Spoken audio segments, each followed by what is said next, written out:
Cyberpunk Edgerunners has gained a rise in popularity since its debut on Netflix this year. This cyberpunk anime has even helped the gaming franchise gain much-needed momentum. Their story and characters are deep in their own way. In this episode, follow the events of Edgerunner Lucina Kushinada as we give you a small intro to this amazing character. Warning, there might be some spoilers ahead. Use caution. Without further ado, let me welcome you to the Cypunk feed.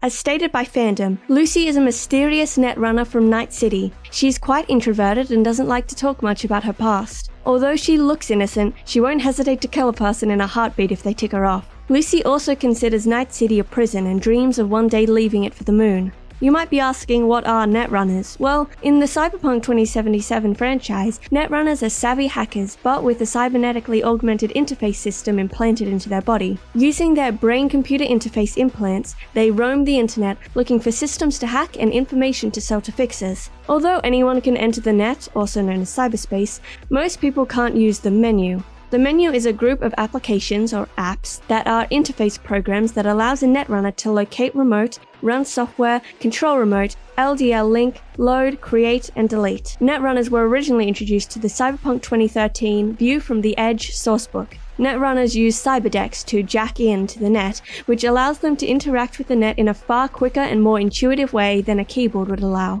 Netrunner mercenaries are typically at odds with Netwatch, making browsing cyberspace even more difficult and dangerous than it already is. Corporations typically have their own netrunners working for them to make sure that their data fortresses remain secure, while mercenary netrunners can either be working for themselves or taking contracts for corporate espionage. Lucy is a young woman with naturally white hair and purple and red gradient pupils. She wears light red eye and lip makeup. Her hair is cut in a split bob with her left side left longer and dyed with a colourful pastel rainbow gradient. Her eyes appear to reflect with the colours of her hair. Lucy wears a cropped white jacket with a black sleeve and thighless netrunner jumpsuit with red accents over a white pair of shorts with high grey stockings and black knee-high boots. It is said that one of the challenges Cyberpunk Edgerunner's character design Yuo Yoshinari faced when designing Lucy was to avoid making her look like Motoko Kusanagi as the character looked in 90s Ghost in the Shell media. Despite this, Lucy heavily resembles Motoko in her SAC 2045 incarnation.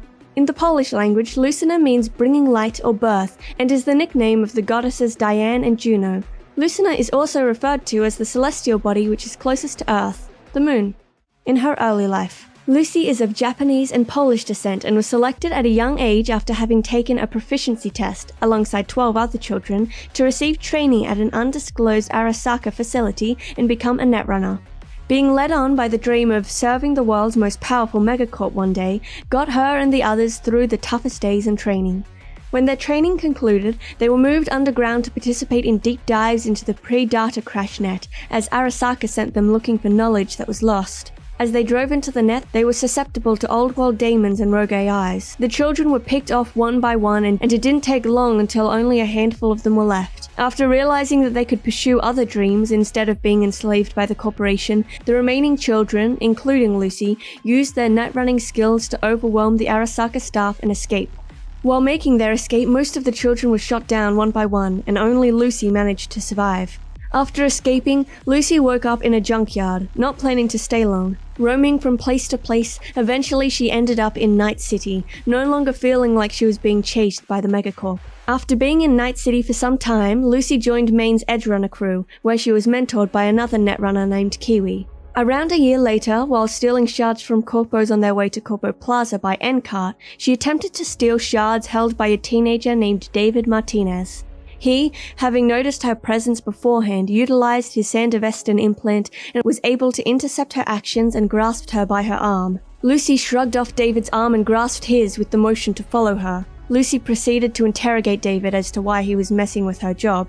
After a short discussion, the two came to an agreement to work together, Lucy taking on David as her trainee, and split their earnings 70-30. Lucy challenged the boy to steal from a variety of people on the train and tested his skills. After they had enough, they went to a plaza to talk about their split. but David collapsed from not taking immunosuppressants for the new implant, and Lucy called for an ambulance. She then saved David's life from the corrupt EMT on the ambulance and finally brought him to Doc when David was about to collapse again.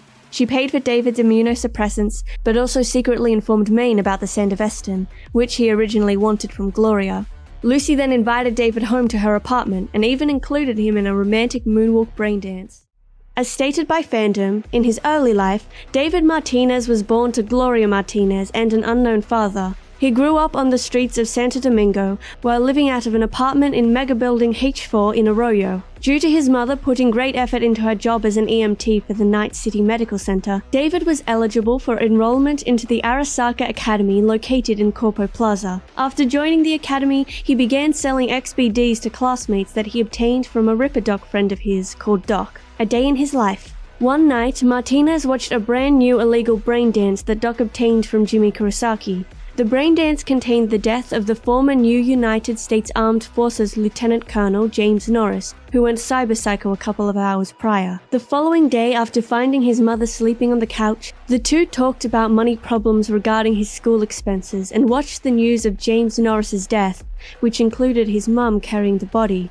Martinez caught a glimpse of a young woman on his way to school, who disappeared when he attempted to approach her. During that day's class, his outdated brain dance wreath spiked his classmates' wreaths because he had Doc install a faulty software update to save money. This caused an outrage among the students, Katsuo Tanaka in particular, the son of Tanaka, a high Arasaka executive. After the incident, David and his mother met with the academy's principal, who suggested that David could benefit from a change of environment as he did not fit in with his wealthier classmates. Gloria agreed to pay any monetary damages made. While driving home, the two of them became bystanders in an animal's assault on an Arasaka corporate vehicle, where they crashed into the corporate vehicle after it was blown up by a rocket. Martinez saw his mother lying motionless on the road after regaining consciousness. The trauma team arrived shortly after but ignored them for not being insured and only took the corporate client with them. David managed to bring his mother to a back alley clinic where she got stabilized. Martinez arrived back at the apartment with his mother's belongings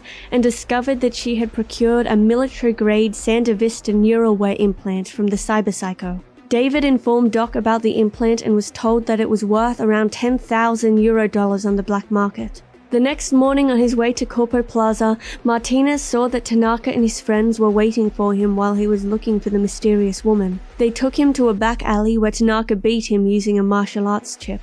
Shortly after the fight, David received a call from the clinic that his mother had passed away and had to arrange a funeral for her. David, not being able to afford other options, chose to cremate her remains at an automated service that would dispense the ashes in a metal canister. Once home, while struggling with the loss of his mother, David received a call from Katsuo mocking him and his mother's death, which pushed him over the edge. Eventually, David left his apartment to visit Doc and convinced him to have the Sandevistan implanted into his body. How did he become an Edgerunner? Well, after being chipped in, David, while still expelled, returned the following day to the academy in search of a rematch with Katsuo. Utilizing his Sandevistan implant, David easily floored Katsuo with a single blow to the head and broke his nose. Once returned home, David stared at the urn holding his mother's ashes when he received a call from the academy's principal. The principal told David that his expulsion had been formally processed, but before the principal could end his sentence, David ended the conversation. The next morning, making his way to the academy, he noticed that the mysterious girl was aboard the N-Cart train, stealing shards from unsuspecting corporate employees on their way to city center. The woman attempted to also take David's shards, but was quickly intercepted by David utilizing his implant. He grasped her arm, which she shrugged off, and instead took him with her to the end of the cart, and interrogated David on why he was messing with her job. After a short discussion, the two came to an agreement to work together, Lucy taking on David as her trainee, and split their earnings 70-30. If you haven't seen the series, this is a brief introduction to the main character of the series. If you are planning to watch the anime, I highly suggest you do so. This anime brought me back to the cyberpunk 90s era of anime. Hopefully here we gave you an introduction to the character without delivering so many spoilers. So, what do you like about Cyberpunk Edgerunners? Leave a comment down below and don't forget to subscribe for more theories and info. This is your host. Welcome to the Cypunk feed.